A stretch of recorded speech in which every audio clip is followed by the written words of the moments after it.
Let me give you, there was one change from yesterday in our injury report. Antone Smith went from out yesterday and he was limited in his participation. So Harry Douglas did not practice again, and Jonathan Babineau, Palmer, Garrett Reynolds were limited in practice today. So with that, Daryl, what do we got? Yeah, Coach, could you talk about the Eagles and kind of the dichotomy of the yards they've been able to put up as opposed to the points and so forth? Well, they've moved the ball extremely well.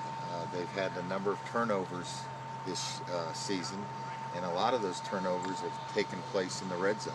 So they've gotten a lot of yardage, but they have turned the ball over when they've gotten down in the red zone. So that's probably the thing that stands out the most. Could you talk about their ability and their depth along the defensive line? They've got a lot of guys on the first and second team there. They've got some guys that can really rush the passer.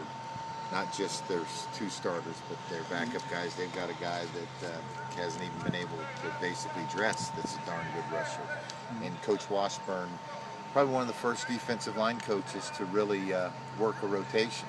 And he does a really good job, and he's always tinkering with it. He'll change it from game to game. He really studies matchups and looks at guys' strengths and weaknesses. And it's been the strength of their team. Even though their sack numbers are down this year, they've done a nice job in putting pressure on the quarterback.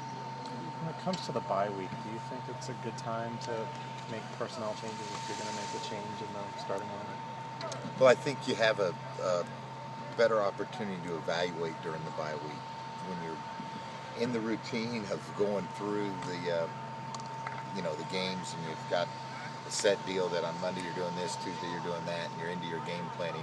You don't really get an opportunity to sit back and evaluate on all levels. So I think that you'll see that there's teams that will make a lot of changes if there's going to be changes on their personnel that may take place during the bye week. How fine is the line between coming out ready and prepared and coming out maybe a little rusty or flat after the bye week? It's a fine line. It's a fine line in everything that we do. I think you can see what takes place each week, and whether you're on a bye week or not. It's a fine line whether you're going to win or lose, and we don't want to be underprepared. We don't want to be overworked.